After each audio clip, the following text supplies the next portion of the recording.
네, 오늘은 시편 30편입니다. 어, 다윗의 시예요.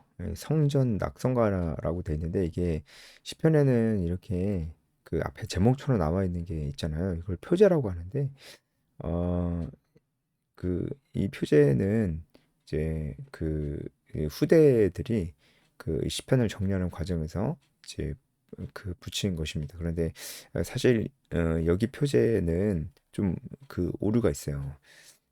왜냐면은 그 다윗은 성전을 짓지 않았기 때문에 그렇습니다. 다윗의 아들인 솔로몬이 이제 그 성전을 지었죠. 그렇기 때문에 이 표제는 좀 오류가 오류가 있습니다. 어, 표제는 성경이 아닙니다. 네. 그래서 따로 봐야죠. 그래서 오류가 있을 수 있는 것이고 성경 말씀에는 오류가 없죠. 예. 네, 이거는 이제 표제이기 때문에 좀 오류가 있을 수 있다는 것입니다. 헷갈려서는 안 됩니다. 어, 시편 30편은 전체적으로 찬양시로 돼 있습니다. 근데 어떤 다윗의 간증처럼 들을 수가 있어요. 그리고 이 간증은 우리 모두가 공감할 수 있는 간증이기도 합니다.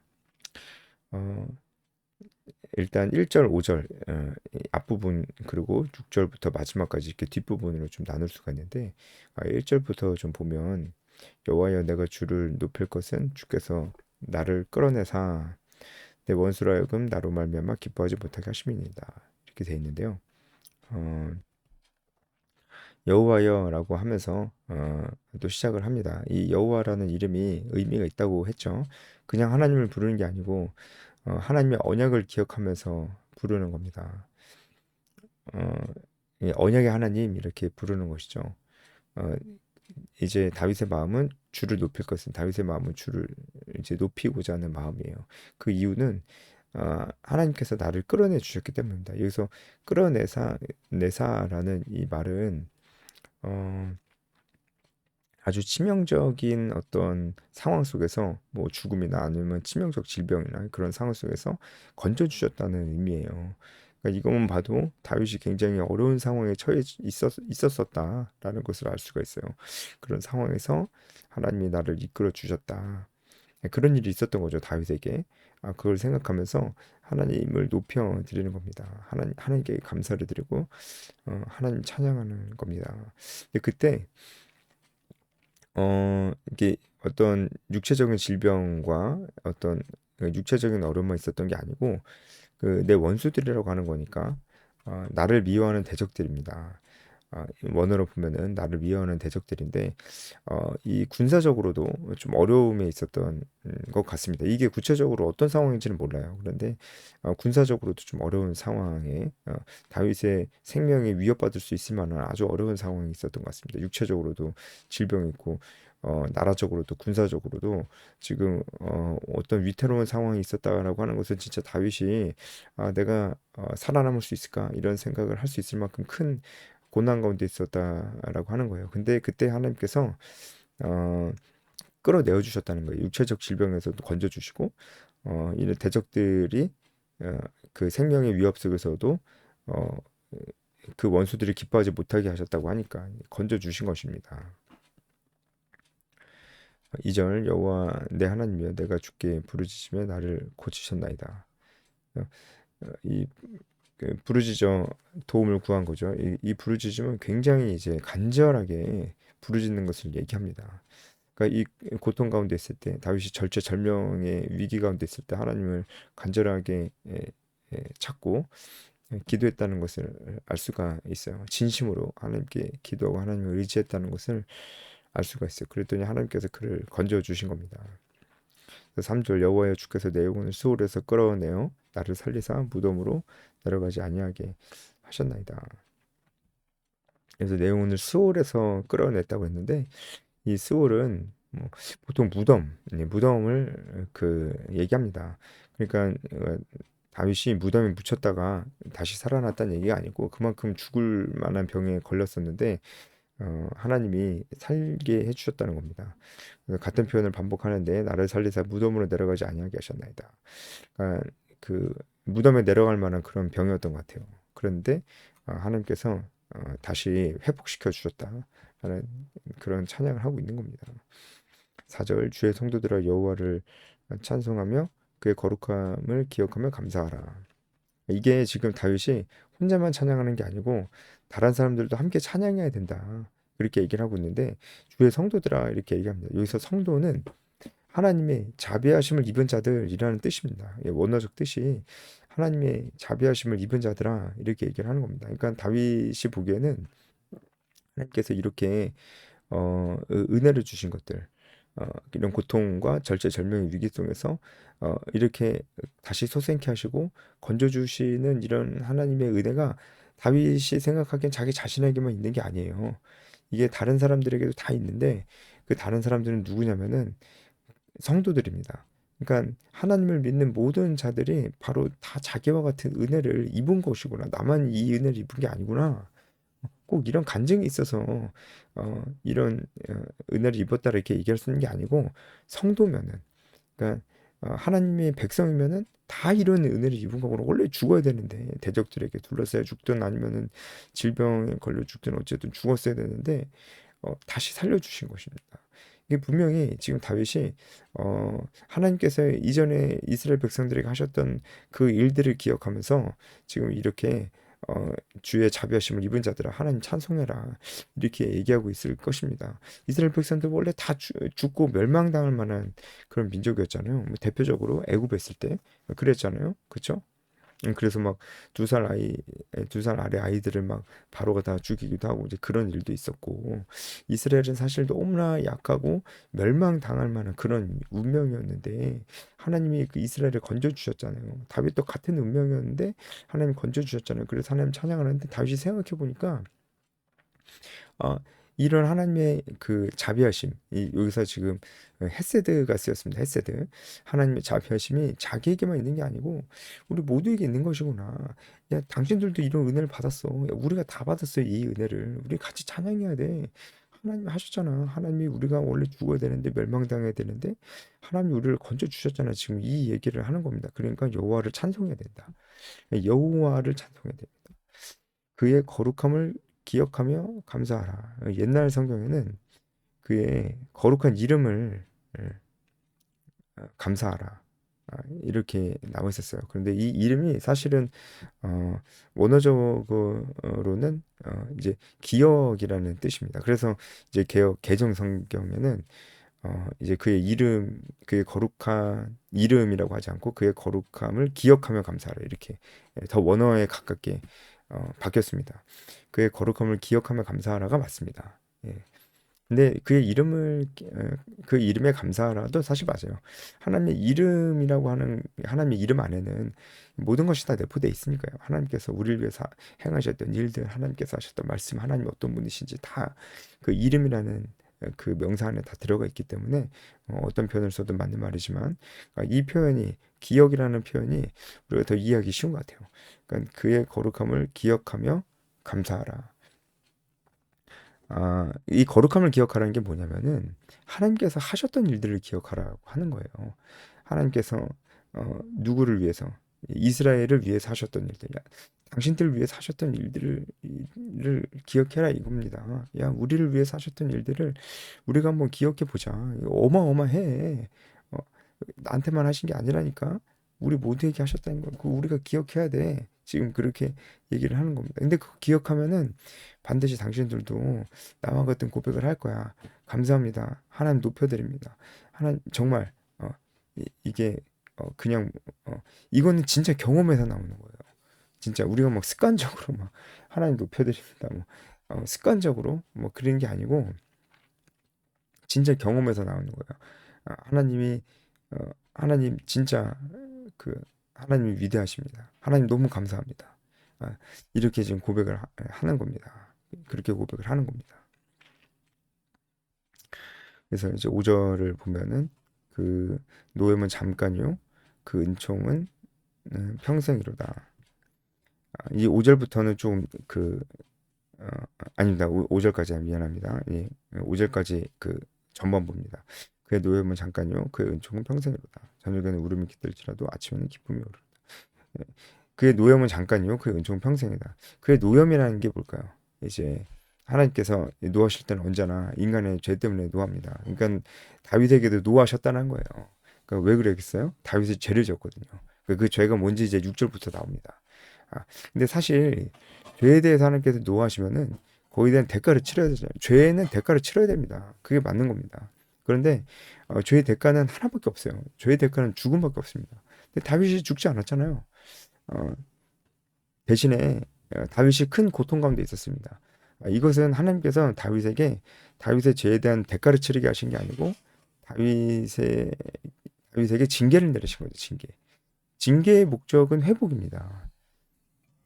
그래서 그 큰 고통이 징계 차원에서 다윗의 삶 속에 찾아왔었던 거예요. 어, 그래서 그 징계가 바로 이 노염입니다. 근데 이 징계는 잠깐이라는 거예요. 근데 이 징계의 목적은 회복이기 때문에 이 고통 가운데 다윗이 회복했어요. 오히려 어, 이 고통 때문에 오히려 회복했어요. 그래서 하나님의 은총이 평생도록 다윗을 즐겁게 하고 기쁘게 했습니다. 그래서 저녁에 울음이 깃들지라도 아침에는 기쁨이 오요. 아, 저녁은 끝나잖아요. 아침이 오니까. 예. 그래서 그 노염은 잠깐이다라고 얘기를 하는 겁니다. 이것은 또 지금 고통 가운데 있는 자들에게 큰 위로가 되는 것이죠. 물론 이제 모든 고통이 하나님이 징계 차원에서 오는 것인지는 알 수가 없습니다.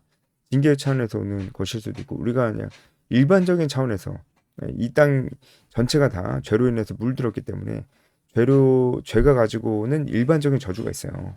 그러니까 죄가 이 땅에 이 세상에 처음으로 죄가 들어오면서 생긴 모든 결과들이 있잖아요. 그 중에 죽음도 있고 질병도 있고 또 여러 가지 관계에서 오는 어떤 상처 뭐 그런 것들도 있고 그런 것들이 다 이 땅에 죄가 들어오면서 같이 들어온 거기 때문에 우리가 특별히 어떤 사실 잘못을 하지 않아도 우리가 이런 질병도 생길 수 있고 그래서 우리 질병을 모두 다 우리의 잘못과 이렇게 다 연관시킬 필요는 없습니다. 하지만 분명한 것은 우리가 질병 가운데 있을 때나 우리에게 어려움이 있을 때 우리가 우리 삶을 돌아보는 건 맞습니다. 그렇게 해야 되는 건 맞아요. 그리고 하나님을 기억해야 되는 것도 맞습니다. 하나님을 의지해야 되는 것도 맞습니다. 그렇게 되면은 우리가 아무리 사망의 음침한 골짜기 같은 육체적인 어려움이나 심리적인 어려움이나 어떤 진짜 외적인 물질적인 어려움이 있을지라도 우리가 정말 숲의 새같이 기뻐할 수 있는 것입니다. 그 은총은 평생이니까요. 그런 고백을 지금 다윗이 이제 하는 겁니다. 그래서 6절부터는 다윗이 실제로 이제 어떤 일들이 있었는지 조금 더 구체적으로 얘기를 해주는데 6절에 보면 내가 형통할 때 말하기를 영원히 흔들리지 아니하리라 이렇게 얘기를 해요. 그러니까 다윗이 형통할 때 뭐라고 생각했냐면 나는 영원히 흔들리지 않겠다. 왜? 내가 잘났으니까. 이렇게 생각을 했다는 것입니다. 근데 사실 이 영원히 흔들리지 아니하리라. 사실 이 생각은요. 다윗 언약에 들어있던 내용이에요. 하나님께서 다윗에게 약속하셨던 것이 그 위가 영원할 것이다 이렇게 말씀을 하셨잖아요. 근데 다윗이 이 하나님만 하실 수 있는 것을 자기가 할 수 있다고 생각한 거예요. 그러니까 자기가 영원히 흔들리지 않을 수 있다고 생각한 건 하나님만이 하실 수 있는 일인데 다윗은 자기 자신이 할 수 있고 자기 자신이 지금까지도 이루어왔다고 이렇게 생각을 하는 겁니다. 지금의 자신에게 있는 형통도 내가 잘나서 내가 열심히 해서 내가 지금 형통하게 되었다 이렇게 생각을 했다는 거예요. 그러니까 이게 죄입니다. 다윗의 죄가 이거였어요. 그러니까 우리도 이렇게 생각하면 그건 죄입니다. 우리가 지금 형통하다면은 그건 내가 잘나서 그렇게 된 게 아니에요. 그리고 난 형통한 적이 없는데 너무 그렇게 생각해도 그것도 죄예요. 우리가 지금 형통하잖아요. 뭐 작은 어려움이 있을 수도 있는데 사실 뭐 우리가 아주 중요한 부분들은 하나님께서 다 보호하시고 지켜주시고 우리에게 은혜를 주셔서 아주 중요한 부분들은 지금 우리가 다 그 은혜 가운데 있는 거예요. 예를 들어서 내가 지금 너무나 아파 고통스럽지만 사실 더 중요한 거 생명을 하나님 나에게 지켜주시기 때문에 나에게 있는 거예요. 내가 요즘 너무나 바쁘고 하는 일도 잘 안 돼. 고통스러운 건 맞지만 더 중요한 건 하나님께서 붙들어 주고 계신 거예요. 뭐냐면 더 중요한 거 많잖아요. 뭐 예를 들어서 내 가족들의 건강은 지켜주고 계신 거예요. 예, 그렇기 때문에 우리가 힘들 때에도 우리에게 은총이 있어요. 우리에게 형통함이 있다고요. 그런데 그 형통함에 대해서는 생각을 안 해요. 그건 당연한 거로 생각한다든가 아니면은 내가 잘해서 내가 얻은 거라고 생각을 해요. 그게 죄죠. 그게 죄죠. 어, 그래서 이제 그런 생각 하나님께서 나를 형통하게 하시는 것으로 생각하지 않고 늘 어, 하나님께서 주신 것을 생각하지 않고 하나님께서 안 주신 것만 생각하며 맨날 안 주시고 맨날 나만 안 주시고 맨날 나는 부족한 사람이라고 생각하고 그렇게 생각을 합니다. 그것도 사실 죄예요. 결국 이제 그 내가 지금 형통하니까 그건 내가 잘나서 그런 거야. 이렇게 생각하는 사람이나 나는 형통하지 않아. 하나님 나한테 주신 게 없어. 이렇게 생각하는 사람이나 똑같습니다. 둘 다 죄예요. 어, 아, 그런데 하나님께서 그렇게 다윗이 교만에 빠졌을 때 어, 다윗에게 징계를 내리신 것 같습니다. 그 징계는 우리가 그 1절에서 살펴봤듯이 육체적인 질병과 그리고 대적들에게 둘러싸임이었던 것 같아요. 그때 이제 다윗이 정신을 차린 겁니다. 7절에 보면 여호와여 주의 의대로 나를 산같이 굳게 세우셨더니 그러니까 하나님께서 나를 세우신 게 맞는데 그게 맞는데 내가 그걸 몰랐습니다. 그래서 제가 교만에 빠졌었습니다. 그랬더니 이제 그 다음에 이제 하나님께서 다윗을 징계를 하신 거예요. 주의 얼굴을 가리심에 어, 그래서 육체적인 질병, 대적들의 둘러싸임 이런 일들이 생겼던 겁니다. 어, 그랬더니 내가 근심하였나이다. 내가 그다음부터 고통이 시작됐다. 이렇게 고백을 하는 겁니다. 그런데 이 고통이 있을 때 너무나 이것도 감사한 겁니다. 이 고통이 있을 때 어리석은 자들은 하나님을 원망할 수도 있어요. 그런데 다윗은 하나님을 원망하지 않고 8절에 하나님께 부르짖고 하나님을 찾았어요. 그래서 고통 가운데 있을 때 우리는 하나님 찾아야 됩니다. 하나님 우리 기도를 반드시 들으십니다. 하나님을 의지하는 것이 어, 하나님께서 우리를 향한 기쁘신 뜻입니다. 그래서 우리가 고통 가운데 있을 때 하나님께 부르짖을 때 하나님 반드시 들으신다는 것을 우리가 믿어야 돼요. 물론 어, 그 고통을 해결해 주실지 아닐지는 우린 모릅니다. 안 해결해 주실 수도 있어요. 어, 하지만 우리 기도를 들으시긴 반드시 들으십니다. 이 얘기는 예전에도 많이 했었던 거라. 어, 우리 기도를 반드시 들으십니다. 근데 해결해 주시지 않을 수는 있어요. 들으신다는 게 꼭 해결해 주신다는 건 아닙니다. 왜냐면 해결해 주시는 게 어, 내가 부르짖었더니 바로 해결해 주셔. 그게 꼭 우리에게 유익한 건 아닐 수도 있기 때문에 그렇습니다. 해결을 안 해주는 게 우리에게 더 유익할 수도 있습니다. 그것은 우린 모르죠. 하나님이 아시죠. 하나님의 주권적 판단 안에 있는 것입니다. 어쨌든 그래도 하나님께서 들으시고 우리가 고통스러울 때 하나님이 더 고통스러워하세요. 그건 분명한 사실입니다. 그래서 우리는 이 다윗처럼 8절에 다윗처럼 여호와께 부르짖어야 됩니다. 그랬더니 이제 9절에 내가 무덤에 내려갈 때 나의 피가 무슨 유익이 있으리요. 다윗이 지금 부르짖고 있는 거예요. 다윗이 이미 이 고통 가운데 이미 회복이 됐어요. 이미 자기가 교만했다는 걸 깨달았고 그래서 부르짖었다는 걸 아마도 회개했던 것 같습니다. 왜냐하면 어, 여기 11절에 배옷이라는 표현이 있잖아요. 이 배옷은 보통 이제 회개할 때 아주 큰 슬픔을 나타낼 때 입었던 거거든요. 그래서 고통 가운데 다윗이 자기의 죄악을 교만했던 죄악을 깨닫고 하나님께 부르짖었고 자기의 죄를 통탄했고 자복했고 그리고 회복해 주실 것을 간구했다라는 겁니다. 그러면서 구절에 고백을 하는 겁니다. 내가 무덤에 내려갈 때 나의 피가 무슨 유익이 있으려. 이것은 뭐냐면 피가 생명을 나타내는 게 아니고 죽음을 나타내요. 여기서. 그래서 하나님 제가 죽으면은 그게 뭐가 유익하겠습니까? 라고 얘기하는 겁니다. 왜냐하면 진토는 죽은 시체를 나타냅니다. 아, 죽은 생명이 없는 그 시체가 주를 찬송할 수는 없잖아요. 그러니까 하나님 제가 주님을 계속 찬송하고 싶은데 왜냐면 지금 정신 차렸거든요, 주님. 저 지금 정신 차렸어요, 이제. 그래서 주님 저 주님을 찬양을 계속 해야 되는데 하나님 제가 죽음 못 하잖아요. 그러니까 하나님 저를 회복시켜 주세요. 그러니까 이게 좀 다르잖아요. 무조건 회복시켜 달라는 게 아니잖아요. 그러니까 이게 정신 차린 사람의 고백이 맞아요. 그러니까 이 정신 차렸다는 건 뭐냐면 어, 회개한 거예요. 회개한 게 맞아요. 그러니까 하나님을 찬양해야 되는 마음이 넘치니까 회복시켜 달라는 이런 고백이 나요. 무조건 고통스러우니까 회복시켜 달라는 게 아니고 하나님을 찬양해야 되니까 회복시켜 달라는 고백이 이런 고백이 정말 다른 고백입니다. 그렇죠? 어, 그래서 10절에 여호와 들으시고 은혜를 베푸소서 여호와의 나를 돕는 자가 되소서 이렇게 고백을 했던 것입니다. 그랬더니 11절에 나의 슬픔이 변하여 춤이 되게 하시고 베옷을 벗기고 기쁨의 띠를 띄우셨다. 그러니까 그렇죠. 그러니까 이 노염은 잠깐이요 은총은 평생이로다. 이 말씀이 이루어진 겁니다. 이는 잠잠하지 아니하고 내 영광으로 주를 찬송하게 하심이니 여호와 나의 하나님이여 내가 주께 영원히 감사하리이다. 정말 다윗의 고백이 우리의 고백이 되어야 됩니다. 우리의 삶을 돌아보면서 진짜 하나님께서 우리에게 얼마나 많은 은혜를 주셨는지 우리도 다윗처럼 내가 이렇게 사는 게 내가 그냥 이렇게 살고 있는 게 어떤 부분들이 좀 어려운 부분들이 있어도 사실은 더 중요한 것들을 하나님께서 나에게 다 주신 것이고 하나님의 은총이고 어, 그런 것인데 내가 모르고 살고 있는 것은 아니지. 내가 잊고 살고 있는 건 아니지. 우리가 돌아봐야 되겠습니다. 여기까지 하겠습니다.